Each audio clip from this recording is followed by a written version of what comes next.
Hi, I'm Madeline Weightman, co-founder of the Work Crowd. We've got Ivan Weightman here. We're just going Hello. to wait a few minutes just to let people join. We've had amazing, actually, sign up for this. A slightly different type of webinar to what we normally do. Yeah, it'll be interesting just to sort of take these key learnings away. Well, I think we can get started. So by way of an introduction, I'm Madeline Weightman, co-founder of the Work Crowd.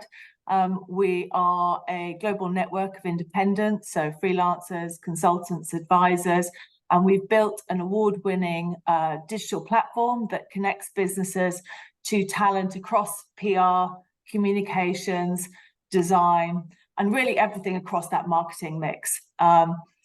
Today, we are joined by Ivan Weightman. He is co-founder of wolstonbury. Wolstonbury, if you don't know, it's a fabulous vineyard that is based in West Sussex. Now, actually, Ivan set up wolstonbury with his wife, Charlotte, bravely as a side project. So his main work is as a concept designer, working within the film industry.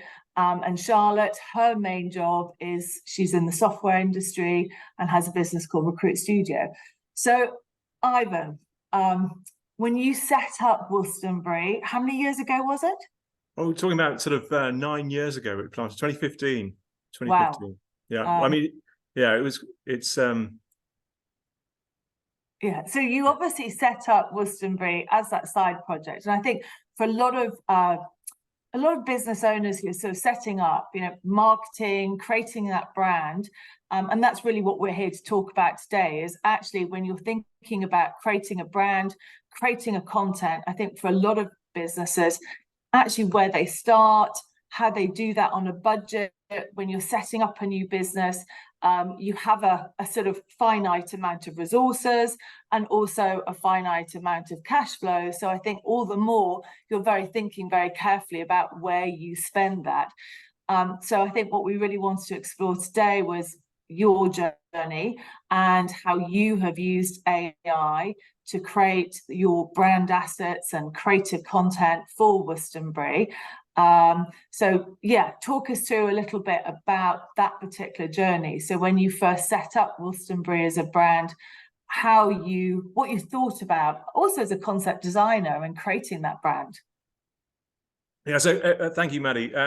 As a little bit of background to this as well, my father and my mother are farmers as well. So that's partly one of the reasons why we wanted to plant the vineyard.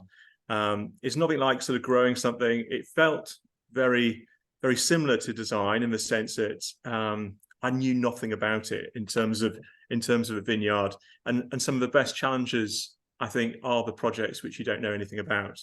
Like all sort of design projects, that's probably what started that process. We made a leap of faith and we planted it. Charlotte and I pretty much planted the vines all ourselves. So it's a very kind of family orientated thing. We want to do everything ourselves. Like you've mentioned, we're a small sort of two-man outfit, really, juggling kind of different tasks. Yeah, in the context of that, we were doing other work. We still do. So it always is a challenge in terms of a physical growing, but then of course the complete other side to it, where you're trying to do everything on a very tight budget. You're looking at every aspect and beyond that. There's a point where how we started was really planting the vines, growing, creating the wine. It took us about 3.5 years to make the wine, but it took us about 5 years to actually decide the first label. So that was a bit of a hanging point, which is really bad considering that's kind of what we both met doing vehicle design at uni. So you'd think we would have a handle on that, or we, went around the houses, so to speak, on it, which kind of leads me a little bit into the AI, because that was a great tool and helped us push on at that point. But so I've got a little sort of slideshow presentation I can go through. Do you share it? That'd be great. Yeah. And just can I add to the audience? We do have there's a Q&A box down at the bottom. So if you have any questions for Ivan, do add your questions from there. There's also a chat feature, so do introduce yourself in there, but yeah, we'll have sort of 10 minutes at the end for some Q&A, so please do post any questions that you've got. So there we go. That's the first AI image up there. But yeah, to bit of context, I think I was working on a particular film. I sort of do concept art, concept design. Sometimes it's kind of like keyframes, so you're physically kind of illustrating what a scene will look like. And in the context of that, we planted the vineyard. I think I was working on Beauty and the Beast at the time, and then maybe Age of Ultron when the kind of things got going a little bit. But there we are, Wolstonbury. It's a stunning location. It's got so many sort of attributes to it. It's a lovely distraction in a way from my other work as well.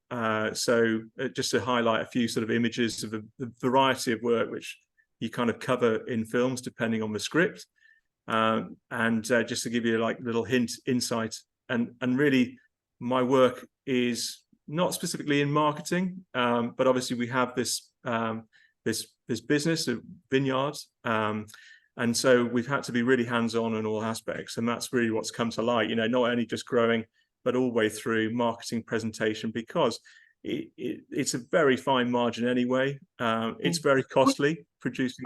As a founder of a business, you are having to be involved in branding, marketing, sales, developing that creative content. So it's interesting. I mean, you've obviously got a strong background in design, but yeah, it's interesting to understand how you've taken that design background, but also how on that budget you've created some fabulous content, creative content and brand assets for Wolstonbury. Thank you. So there's just a little picture there of Wolstonbury. So Wolstonbury is really a hill or a sense of place. It's within the South Downs National Park, as a bit of context. The vineyard just sits at the foot of that hill, and it's got lots of history. There's a scheduled ancient monument, so you can see the ring at the top. It's a place going back thousands of years as an early settlement site. Whether it's been a henge, it's been repurposed. There's just a plethora of history with it, and it is a fascinating place, and you can really mentally kind of your mind wanders with the site in itself. But it's really beautiful. I mean, there we are, just a vineyard at the foot. So we really started around 2018 selling our first bottles, and at the time we created what we considered was a good little label, and we started an Instagram profile, and it was just actually during lockdown and COVID, and we luckily were able to sell alcohol to the public just at the time, and it really helped us getting a kickstart to the business and using social media and coming up with images. We're very fortunate that we've got a beautiful site. You can't really walk, you can walk anywhere and take a beautiful photo. And I do take a lot. I think I've probably taken about 30,000 photos on my phone. So it tells me now. I love, taking photos all the time. But there comes a point where, you realize we did, and this is really our story. You're looking at other people's content, and you're really realizing, well, we've all got a vineyard, we've all got lines, and generally speaking, they're all actually in fairly attractive locations. We've got fantastic geology. Yes. We're on chalk. We've got lovely flints, chalks. We're on a sort of lower Cretaceous, so it tends to be like a little bit more fossilized chalk. On the farm, wider context, we make hay, and there's Charlotte in this photo with our little daughter Arabella, and Grandpa John, or aptly named John Perignon, on the vineyard. But and we created this little brand, and we kickstarted it and trying to sort of formulate really the essence of the vineyard, which, to be quite frank, at the time was just the hill, which was directly in front of us. But and it was a good starting point, but juggling different things, we knew it wasn't really what we were sort of after as I suppose, Well, embodying. you've both got design creative backgrounds, and I mean, obviously, if you look at the beautiful photos, so yeah, I can see why that was a good starting point. Yeah, we love the we love the lines in the landscape, and I suppose we over the years, we were selling the wine and that was great, but we knew we needed to do more. There was a point where I think I was getting sick of my own profile online, and probably sick of all the other vineyard profiles as well, and realizing that we didn't want to see, or people didn't probably want to see, too many people in fleeces standing in the vineyard chatting about their wine.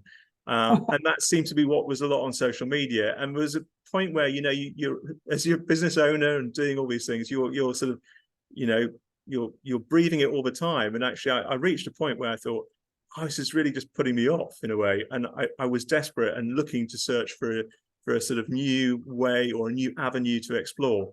And I suppose linking it a little bit with my work, that's kind of what, I was starting to fish around. I mean, it's a great place of inspiration. And one thing which kind of stuck a little bit was this aspect of lines, whether it was the lines in the vineyard, the lines in the landscape.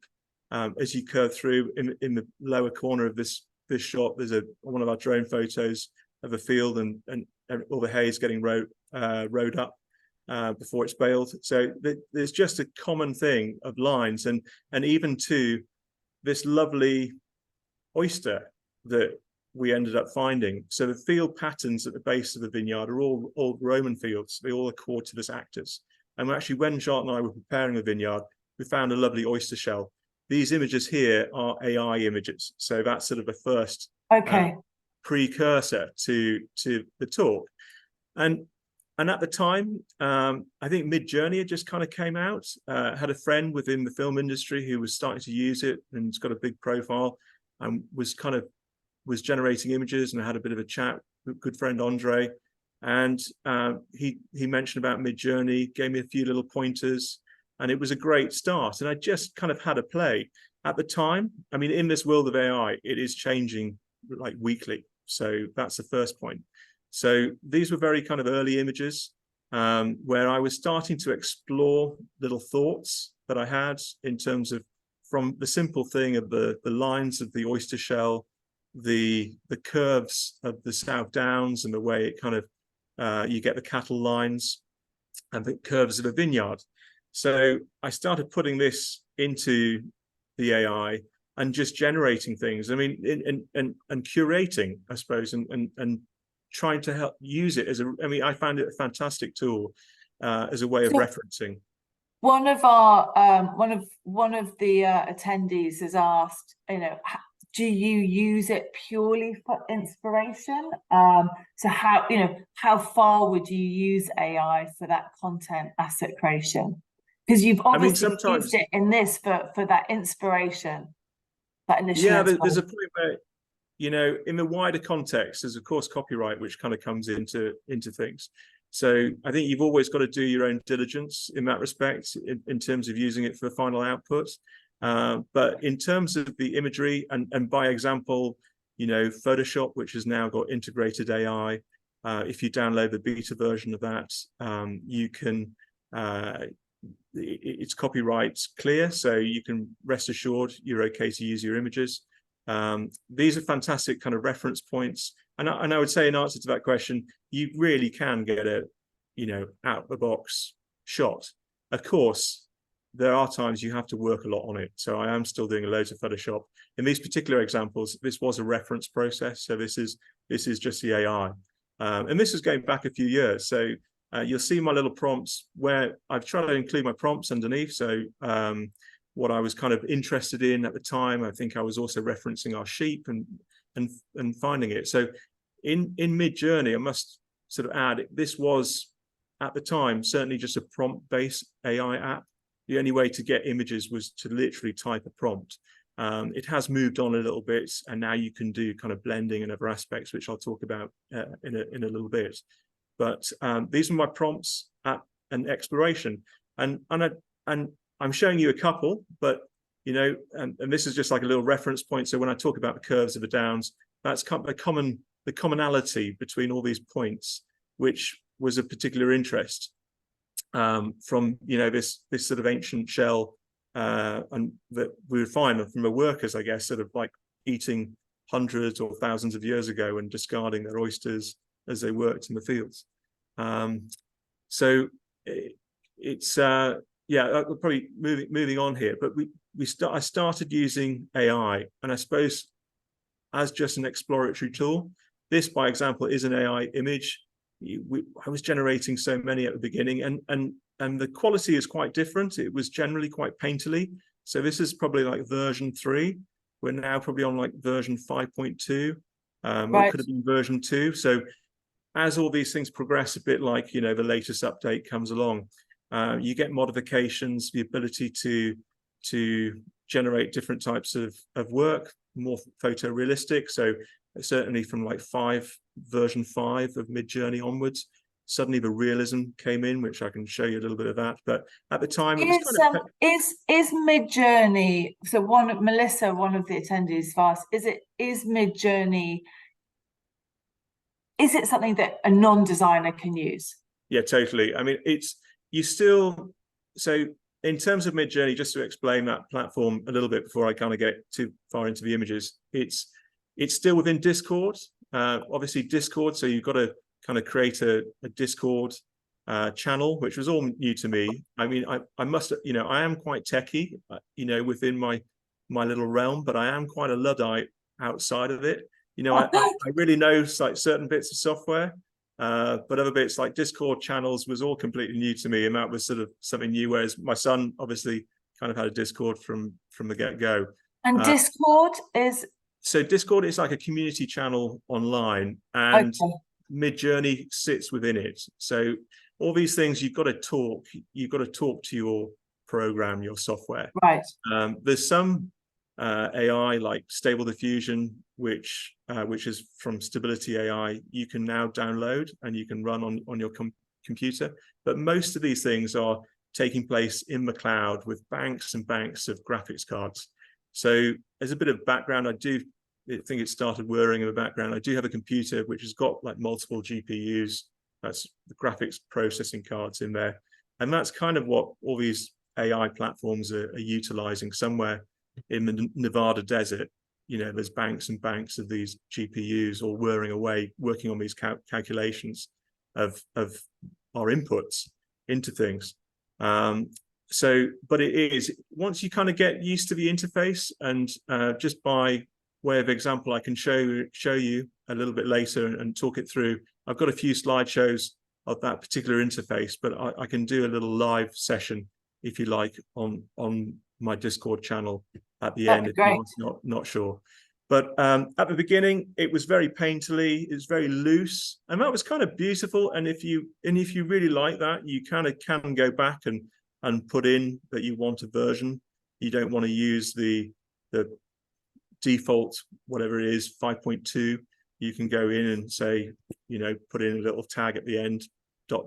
version like 3 or something like that, and it will use an earlier version, and you'll get completely different form of image from it based on that different engine platform. But in terms of the vineyard, yeah, what the linking thing, which was what we were after, and we're starting to define, which AI really did, I suppose, help, because essentially, like referencing, like going out there and understanding what the set might be, or like what the as a starting point for a film, what those sort of key reference, abstract or realistic, whatever your starting point is, you're able to use, and I do find it a fantastic tool for that, to reference through and almost discard things, because you are going down a rabbit hole. I mean, everyone will, but first, I'm sure there's lots of people out there who've probably used AI already, and different platforms, or maybe there's some haven't, and the ones that haven't, yeah, I think you'll find it pretty mind-blowing at the beginning.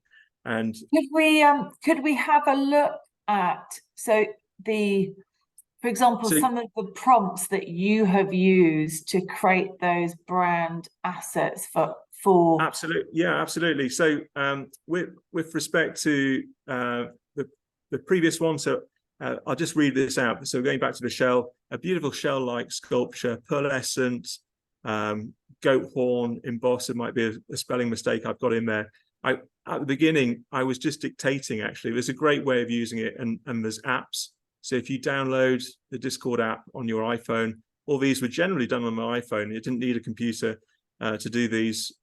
Now, progressively, I'm kind of using the computer-based interface a little bit more, but I'm just sort of like dictating into the little text box and generating the image. I put a little bit of David Moore. It's always good, you know, to throw in a little bit of, I suppose, a wild card. And also, I was probably after in the way of exploring and trying to get the bot to do what you want to do, putting in different terminology to try to see what it would do, and it sort of success or failure. And does it then, in terms of then having created that brand, so in terms of this image, by way of example, so by this point I had known that, you know, the lines of the South Downs was my point of interest, and that's really what I was trying to sort of explore in lots of different mediums. So in this, I was sort of using terms which would be more referencing painting or abstract, but making sure, you know, my prompt was, and normally at the start or very near to the start, was aspects of the curves and contours of the South Downs. yes, and sometimes in later ones slightly different, and you kind of, you know, you soon realize what's succeeding and what's not, and that's sort of like just part of a process that you'll go through. With this particular one, I was trying that there's a South Downs landscape, wide angle, cinematic lighting, sort of like living mist or low-lying mist. It's probably me dictating, yeah, low-lying mist, laser light shining through the mist. That was something I kind of came upon, and just like trying to hatch like a little idea, how could I get these lines contouring?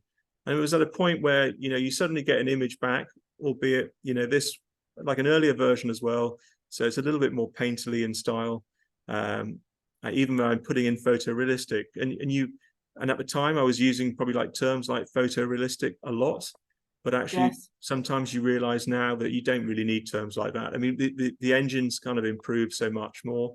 There are little tips which I can kind of talk through in terms of what I use, and but I am still very much exploring, and that's really the process we've all got to go through, because, you know, whether we like AI or not, it's, you know, it's here to stay. The genie's out of the bottle, and we've really got to stay with it. So, you know, in my work, for my work, and also in my play in the vineyard, I am trying to explore AI and lots of different platforms and stay with it and see what works.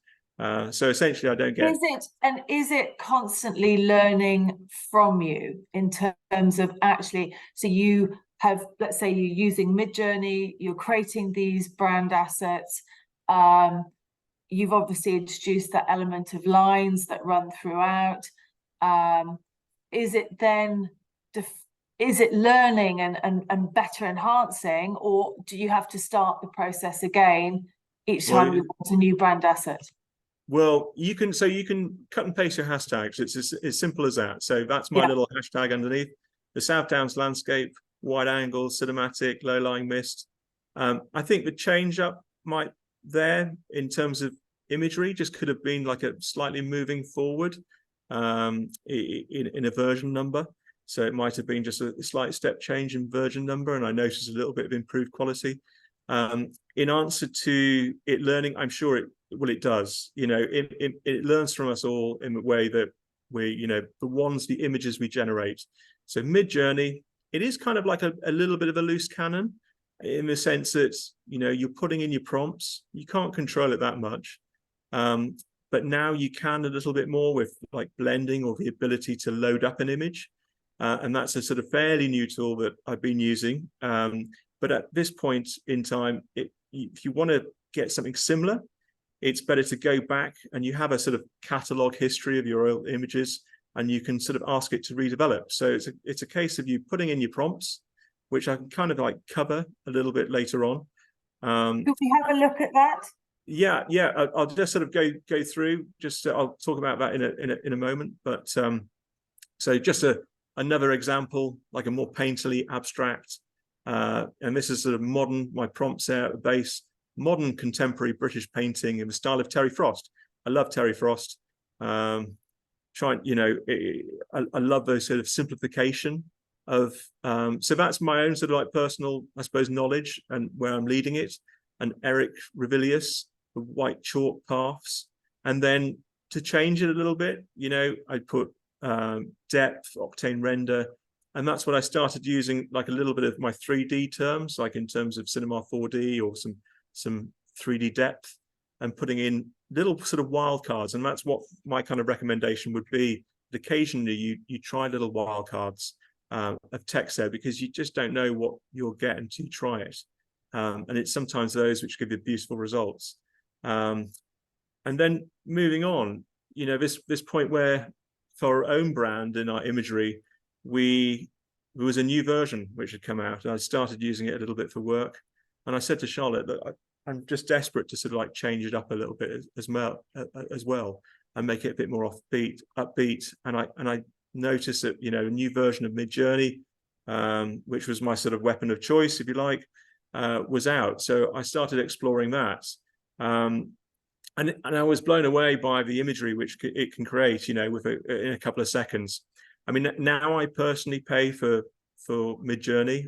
You can have a go and play for free, and most platforms do allow you to do this. But there's a point where, for your calculations, for your, you know, your inputs, you do start to need to apply for an account, which is easy to do now. At the time, I think it was a bit of a sort of like a vetting kind of process to go through. But now you can just log in. I now personally pay for a subscription, which enables me to get faster calculations. So really, at a click of a button, you can get images within a few seconds, and you can refine those images. How much is the subscription? So I currently pay about £700 a year for my Midjourney subscription, which it kind of has the advantage as well that it keeps everything private as well. So if I'm doing commercial work, it can kind of keep the images quite private. So if I'm loading up anything, I'm not going to sort of expose any other person's work, so to speak. And the free version is just slower, is that correct? And you can't keep it private. It can be a little bit slower, but initially you're kind of just limited to a number of calculations you can do before you need to start paying. So you might just get a few images out, but it's really worth exploring all of them. This particular one, Midjourney again. So what I found at the time, and it's something I use, my little sort of tip would be, is high fashion. Sometimes if I just want slightly better image quality, I sometimes use high fashion editorial or still photo, and those sort of terms at the beginning starting to describe the picture. It can be as simple as your sort of you picture what you have in your mind, and then to put like some wildcards in sometimes, some random things as far as even melted brains, or like strange plants at the bottom of this one, plants that also have eyes, to make them a little bit sort of overscaled and weird. And I was trying for something a little bit more surreal on this one. So with these sort of images, and that's really what I started getting. But I love the imagery. There was always an aspect of the South Downs. I was this sort of chalk lines is something that's a reoccurring theme, which was started to sort of utilize, and that's what I try to get into a lot of these. So sometimes it's too static, the images become too static, and so you've got to add dynamic tags as well. And later on in the slideshow and on in Midjourney, there is a sort of prompt database which can kind of like help you. And I've just done a little cut and paste of that for later. But essentially, you're starting with the priority bit, that what you're trying to get. So it's windswept, contemporary, high fashion editorial. And I wanted to lead it to do a little bit more kind of, sculptural, simplified, abstract shapes. So I put in Terry Frost at the beginning, drinking wine, elegant sculpture, English, drinking wine. I mean, some of these things, there's in re-looking at these now, from going back a little while, I know I could probably cut out quite a lot of that to get that, but I'm putting that prompt in. And then use of the hashtag. No, you can use commas and dots. So, and then there's other aspects now which have been improved with new versions, where you can, when you get a bit more sort of techie into this, you can go along and a bit like me putting, I don't know, someone drinking wine at the beginning, or whatever the focus is, or the sculptural aspect.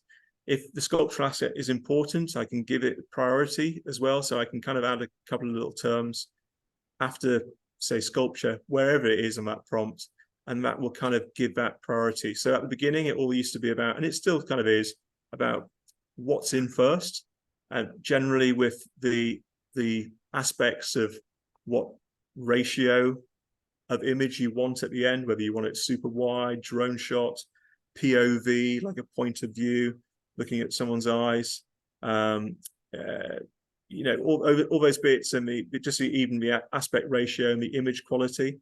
Generally, those are sort of tags. That's getting probably a bit techie, but generally those are sort of tags you can add at the end to get those. But we're really pleased about this. Not only it was becoming a bit more standout, because in terms of the brand context as well, we really did, as a small outfit, we really did want to move away. I mean, we're not Louis Roederer, but we know in terms of brand and marketplace, we were sort of that we've got to move away from the farmer aspect. You know, English wine is expensive. It's expensive to produce. It's expensive to make, but we had no marketing budget. So in essence, the AI has been fantastic, because really with it, I can produce imagery work as a good quality. I've still got to generate it, or the AI is going to generate it. And I think, and it's not the be all and end all, like, you know, it's still lovely to have beautiful photos, to do some of your own 3D and sculpture. But for me personally, I just love it, because if you want to, and you can put out an image which, you know, is like quite a quirky, dynamic, noticeable fashion shoot, which we can't do. You know, we can't hire everyone in to do that. And that's what we were getting excited about, was that sort of ability to then also come up with quirky shots which were expressive of the place, what we're interested in terms of sculpture.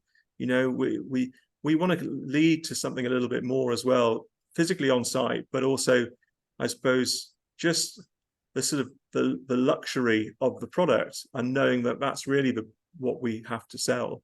You know, it is an expensive item. It's a luxury item at the end of the day. And so we needed to move away a little bit from just vineyard shots, which kind of gets a sense of place. So this particular one, I mean, and please remember, in trying this, you're not going to get the defined image from the get-go. You know, I have now probably cranked out more than on AI, or AI has for me, like over 10,000 images. So these are sort of 10,000 images upscales. So there's a lot of curation which goes into it, but you're leading it and you're curating it all the way along. And I think that's really important, irrespective of whatever platform that you use. You remember that, you know, you can go down a rabbit hole, and you will, because it is just fascinating what is possible, and what art styles are, you know, out there and achievable, and what looks and what you can do, and what mashups. But, you know, ultimately it still requires a curator to go, you know what, that's the one to keep on exploring. So with this particular one, we got into a little theme where it was to do high fashion, but essentially the landscape. And as a wild card, I would put, I think, windswept into this, and it just seems to, and maybe curves of paper sculpture. And sometimes I've used terms like, and really those have been terms have thought of. There is now a process which I can mention as well, where it can help you get terms. So if you're lacking in terms or ideas, but for this, I happened across a theme. I was sort of looking at the images, and I actually thought, wow, they look kind of like papery. And then I was thought, oh, paper, like, let's just add that as a term. So I started adding that as a little sort of wild card within the images, like windswept, or like a dress made of cut paper. And it just kind of moved the images on, and I love some of them. You know, even as a starting point, I have used this like image just as it is, but you know, you could still go into it, use Photoshop, enhance it, and keep on using it. Talking about Photoshop, one of the audience, Catherine, had sort of said, your advice, do you think Midjourney is better than the AI in Photoshop, or would you use? Yeah, totally is. Yeah, I mean, I use Midjourney. I mean, I know friends are starting to use, and there's lots of different AIs for different platforms, and I've got a little list of just personal favorites to me at the end. But yeah, the Photoshop AI, it's great. It's very good for like dropping two images together. It's fantastic for doing extensions. I mean, me this morning, that's just me dragging that image wider. But if you put it into Photoshop and AI, I could just extend the frame, and it does a lovely job of extending frames. So if you have like a little photo frame or a shot and you think that's kind of just what we want, but I wish it was a bit wider, there's a new AI function, certainly within the beta. So if you subscribe to Adobe Creative Cloud, you can download the beta Photoshop, and I've used it several times on jobs just to extend out. But what I'm kind of using it for is enhancement. So maybe if I was to take this into Photoshop AI, I might think, well, you know what, that face isn't quite right because Midjourney, it hasn't quite got it right. So I could go in, lasso it in Photoshop, and then type in face texture. Or sometimes I've got it like a 3D shot, so it's no AI at all. And I've been creating a scene in 3D, and I've physically made a person in 3D, but it doesn't look very realistic. I've used it now just to go in and like lasso around the eyes and like give me reflections, and it's actually taking the data off the other images around it and putting like extra light bounce onto the eyes or texture onto the lips, or replacing arms with like real texture of skin. And it's been fantastic. So it's really the speed. I mean, whether, you know, if you're a small, you know, this is the big game changer with AI. You know, as a one-man band, you know, you look at what you can create, whether you know, choose, you can make your own mind up on that, whether you choose to still give that to the client, let's just say, or, you know, and give him all the possibilities. I mean, one thing I would say is maybe don't, you know, in the first day when I sort of got into AI, I thought it was amazing. So I probably sent about 90 images in one day, and I should have probably created it a bit more, curated it a bit more, and I made a problem for myself almost, in the sense I had to label them all up. So maybe I need an AI tool to do that. But you should still curate it, but it is totally fascinating. So these are sort of like curating it the way that you manage. So some of the audience have asked about producing that consistent brand style. Yeah. It is. You'll get your little kind of formula that works. I mean, you know, I'm sharing it for this. The coronation was coming up, so I kind of wanted to do something a little bit themed Prince Charles. So there is Prince Charles, but I kind of wanted it in something flowing and white, which was kind of linked into the brand and the label that we were developing. Because in the background to this as well, we're also developing a new wine label.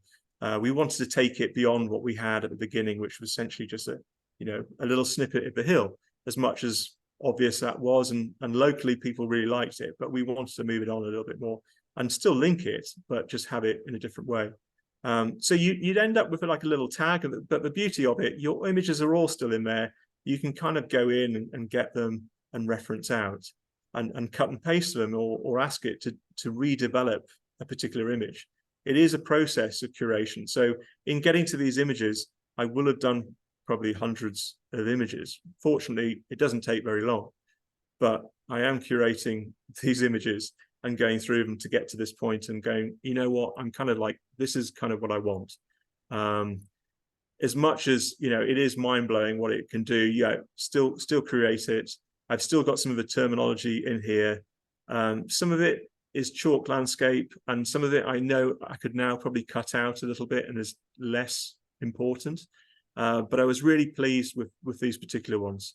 And moving on to a little bit of the cut paper, so and having a playful aspect of this cut paper. And I thought, wow, okay, this is kind of getting, you know, this is great linking between the new label and what we're exploring with the new label, which we were using AI from those shell forms, to the imagery, and really kind of like linking it all together, which is something we couldn't have had before in terms of irregular photos. So I was getting excited by these, and actually as images as well, they were doing quite well as just online as platforms. I think there's a degree, I mean, for one, we're really bad. We've been really bad at, like, taking photos. They always say for social media, make sure you have a little bit of a hand shot in, or a shot of a person. But maybe Charlotte and I were always a bit camera shy. So the AI also helped us kind of, getting the model shoot, so to speak, for it. But of course, there is a degree, people want to see the real you as well. So don't, that's something as well to moderate that use of AI. It's not the sort of be all and end all, but I suppose I'm giving a talk about AI, and I do get pretty excited about it. So these particular ones, yeah, high fashion. I kind of wanted a little bit sort of more extreme, so I thought maybe Alexander McQueen. But I think what made the real difference was the curvy lines cut paper. That kind of stylistically kind of gave it the different look. Other tags, maybe not, but I suppose I was trying to link it visually to other images. So I was trying to add in some of the common terms that I had in other images. So there was a bit of continuity in image work as I went along. And then more so, sometimes trying closer shots. And sometimes it will just give you like lovely versions, which you can kind of use or develop. I mean, in this, yeah, there would have been lots of versions I didn't use, but then explored and upscaled these particular versions. And sometimes, and actually one thing Midjourney is getting better of, and you can generally tell, is fingers. So at the beginning, it used to do like people with like 15 fingers.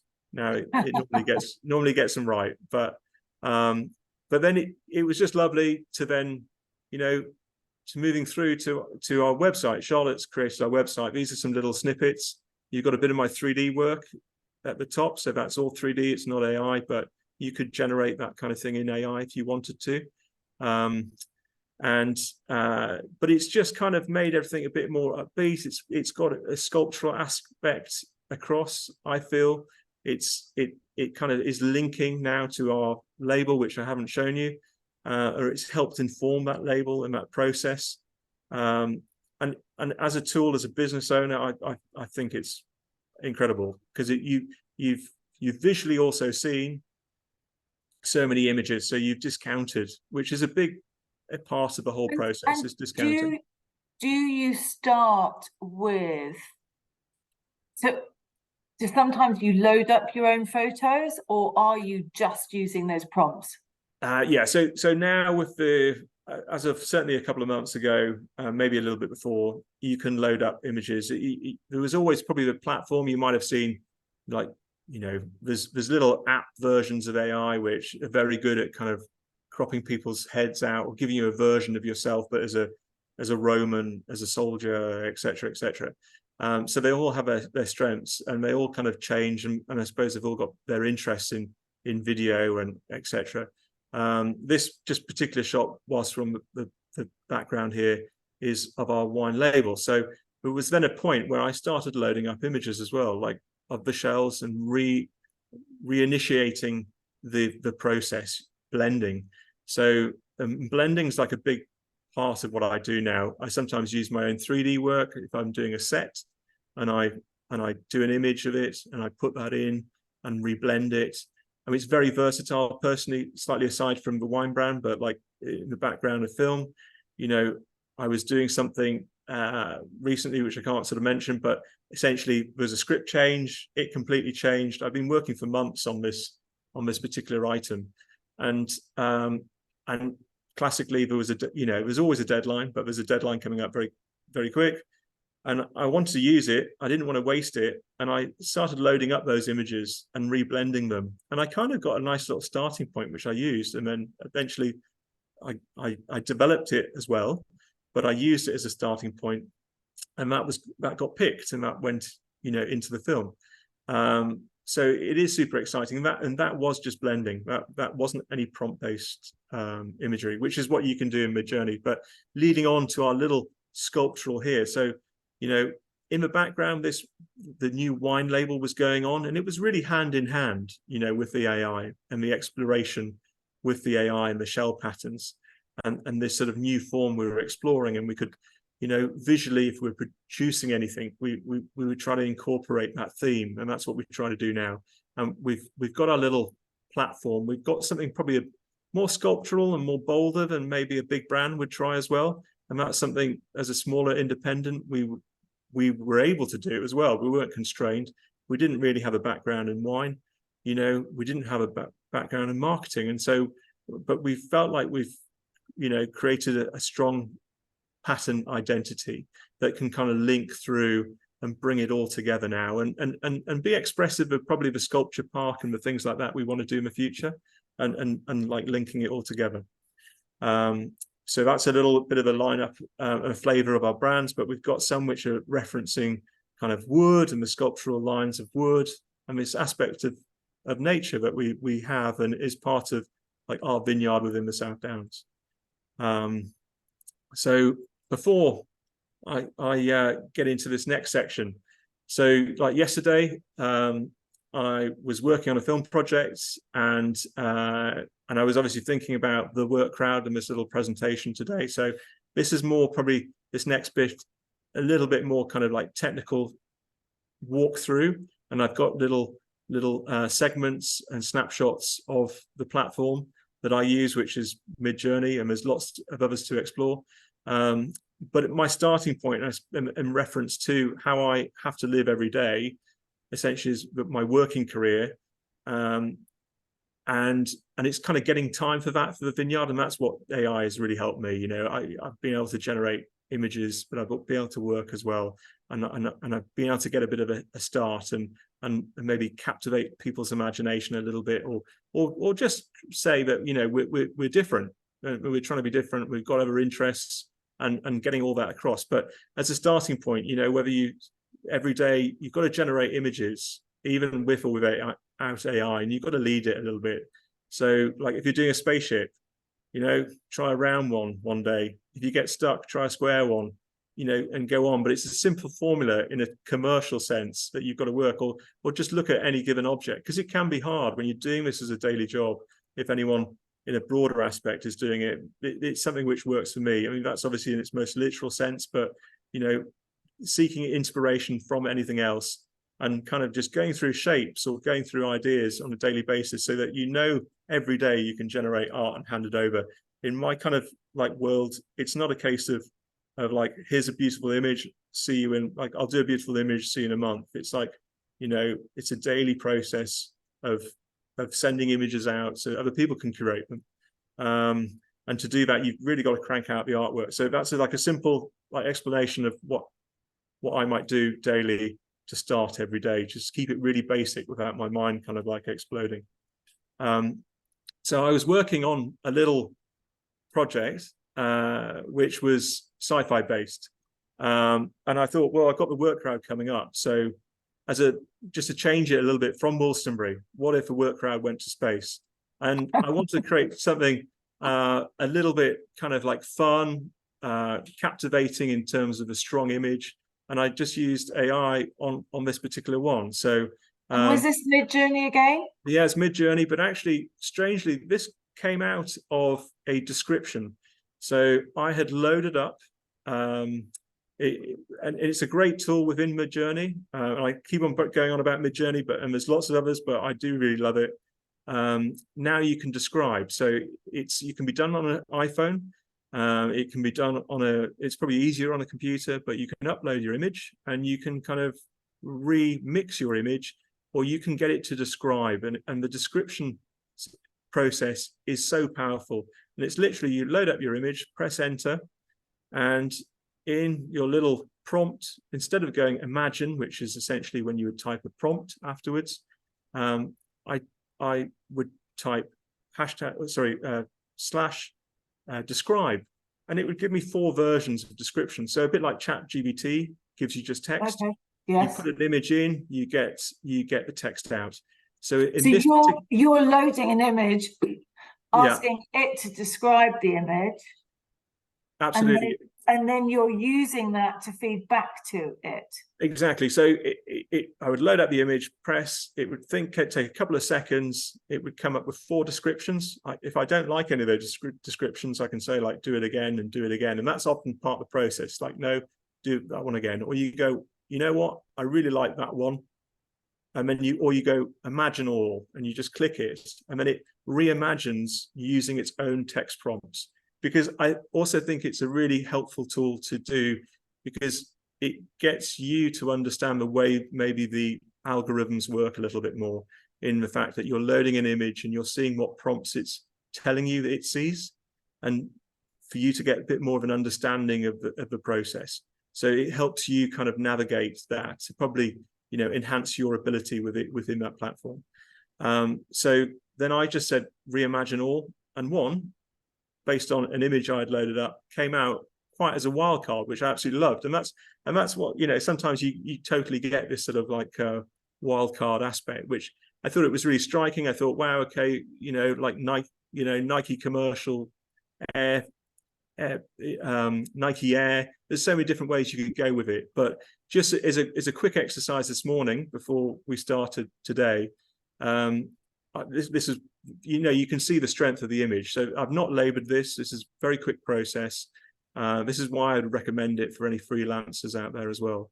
The strength of the image, and there's lots you could do with that. You know, there's nothing stopping me from going to Photoshop, enhancing it, or just using a bit of it and taking it further, or amalgamating it through. But I was then I grabbed then the Work Crowd logo, and I loaded that up. And then I asked it just to blend the Work Crowd logo with the image of the sort of balloon-like, colorful guys, astronauts. And then because I was trying to find like a mid-ground, and I suppose I knew by blending the two, I would get this sort of mid-ground in silhouette where it would calm it down, but I would maybe get like a little bit more of an image which could be used as a logo, which might reference through.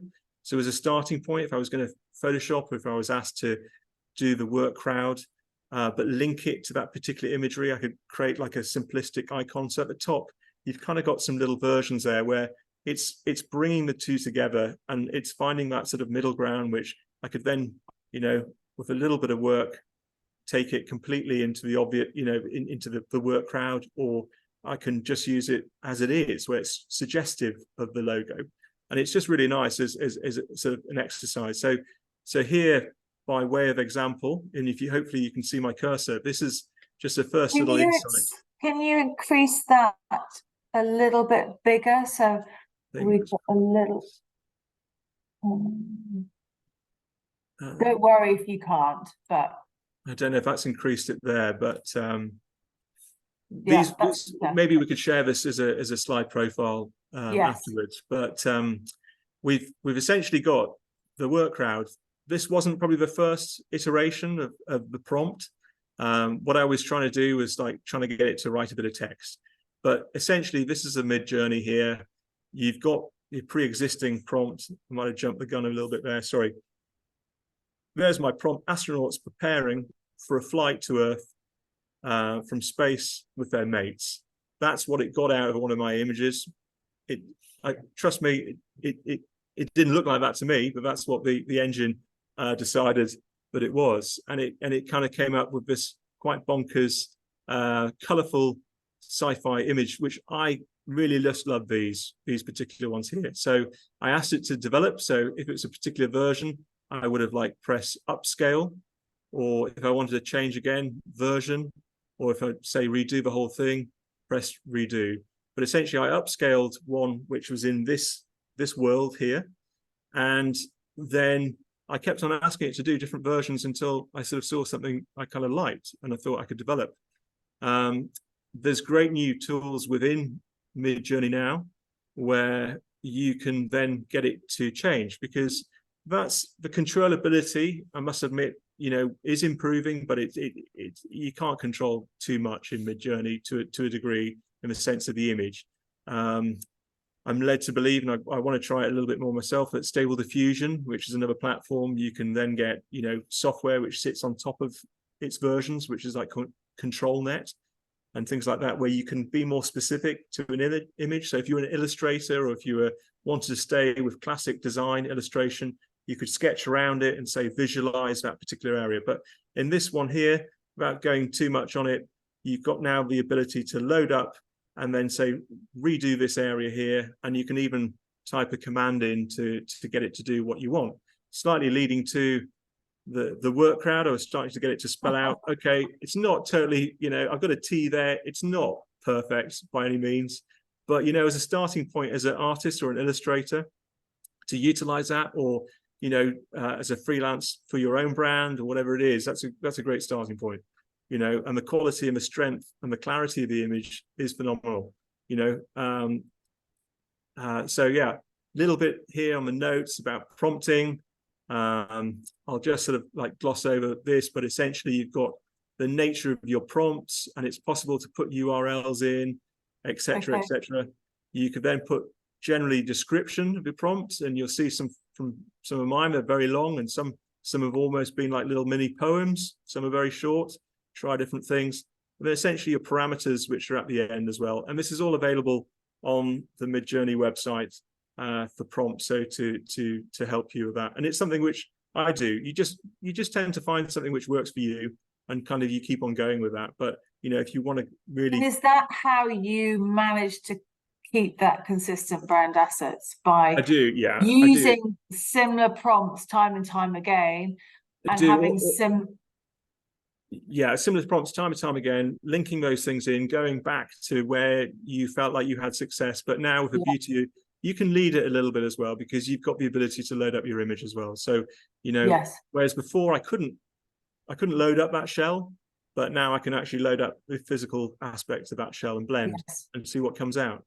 Or a photo of your place or your product. Yeah, absolutely. Yeah, I genuinely find though that the text prompts still give you better results. If you want like clarity and photorealism, it's still better to go prompt only. Right. It tends to downgrade it a little bit. So then a wider aspect, obviously moving away a little bit from Midjourney, and I know might be lots of Q&A things, so trying to run through a load of things here. But Runway, that's another tool that I use. It is fantastic, a bit like Midjourney, at the beginning. It's not quite there, but it's really good, and it's one to watch, and it's one I kind of use. And essentially, it's a prompt-based and image-based video generator. So there's lots of other tools in there where you can get it to rotoscope, which is like cutting out an object on a film. So traditionally, that would be done manually, but like it'll do it automatically. And you can ask it to develop images. There's a couple. I loaded up an image of the work crowd astronauts, and I just said dancing, and I can't show this particular one. I just got the screenshots of this one, but essentially it gave me a little animatic up to about, I think it's about 20 seconds now you can do of it animating. It's by no means perfect, but I'm personally hoping I can do an advert with this in the future. Okay. I kind of have a little bit. Is this a paid account again? It is. So I pay for calculations, albeit I haven't used Runway as much. I'm very much sort of Midjourney focused. I've paid for calculations. You don't get much calculated for free, I'm afraid, online. Right. And but yeah, so this. And when you say paid for calculations, that's the reiterations of your of what you're trying to create. Yeah. So in Runway, it's very straightforward. It's the seconds. Essentially, you pay for credits per second. Right. For your calculation, so you can load an image up. You might have seen it on the internet. There was a crazy beer commercial. It's like the first AI beer commercial. It's completely bonkers, but this was using Runway Gen 2, which is Generation 2, as in a slightly different version of itself. There was Gen 1, which is still there and available. That's more focused on reimagining. So let's say I record, a little advert in the vineyard, which I was hoping to do, and then run it through Gen 1. I might be able to make it look like an animation or a sci-fi film or whatever it might be. Gen 2 is essentially a prompt-based or an image-based generator, which is fantastic. And it's more to come. If we think how far like Midjourney's gone in a year, if I look back, it's like bonkers. And I'm sure it's the same, the nature of computer learning, it's just instant. So it really does move on fast. This little one here, hopefully it's not too loud. Actually, we haven't got the sound, so Okay, so here's a little video I created a while back using Runway Gen 2. I loaded up images, some of my own AI images to this, and put in just a couple of very brief descriptive prompts like movement or clouds moving or wind blowing. And I got this little snippets, short snippets at the time. I think you could only do 4-second snippets at the time. And then I just compiled them, you know, in CapCuts on my phone, and generated this little video. I put it some nice music on Instagram. But here you are. It's kind of like abstract, but it just shows you this is all AI driven. It's actually not moving at the moment. There we go. I'll let it run. So hopefully you'll see this. But it just gives you a little insight into what's around the corner, and in terms of video content you could generate. And so this was using Runway Gen 2. And Gen 2, and then you took those snippets and compiled them together using CapCuts so that you could integrate the music for your social media. Is that exactly right? Exactly that. Yeah. So it goes on to playful. So in terms of the approach, actually the starting point was my AI images in Midjourney. I generated the AI images in Midjourney. It might be just one fraction shot of this, loaded it up into Gen 2, asked it to animate each still frame. So like, for instance, those ladies in the vineyard, this is what it came up with it, you know. It's not completely controllable. It is quite random, but, you know, it just shows what's possible. And, you know, I've got a video in an hour from doing it. And realistically, I'm going to have a video probably in 6 months' time, but it's going to be like 10 times the quality. So this is the whole thing. I'll be able to shoot a proper commercial using it. And that's, in a filmmaking point of view, what I'm really kind of interested in, and exploring the future of the possibilities.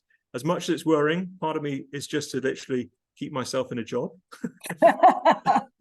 That I stay with it, but it is fascinating, and I do love exploring it. And I think this is you know, some of the questions. We've got lots of questions, and I was trying to I did address some of them as we were going on, but there is obviously that element about copyright. No, totally. I mean, I think you've got to make your own mind up. There's going to be legislation coming through. I think it's for you to decide what prompts. Now, personally, my take on prompts for work is, you know, the computers have learned this, you know, without copyright, you do have to be careful. Photoshop does say, you know, you're covered, so it's okay. They're confident on that. In terms of their AI, their plugin AI, and I'm sure we'll see this on other platforms. But it's a case now, rather than trying to rip off artists, you know, like I might lead it to shells, more aspects of what I want to see, like in work. And the photo blending from my own work is a particular fascination. And so therefore, you know, it's better in terms of copyright. I'm not, like these days, just in terms of an ethical point of view, in the excitement of everything, trying to use it, you know, you're putting in every prompt. Now I kind of think, I try to imagine and describe it, you know, in terms of my prompts. And it's more about shells, it's more about structure, it's more about description of composition, as opposed to, you know, give me a painting like Monet.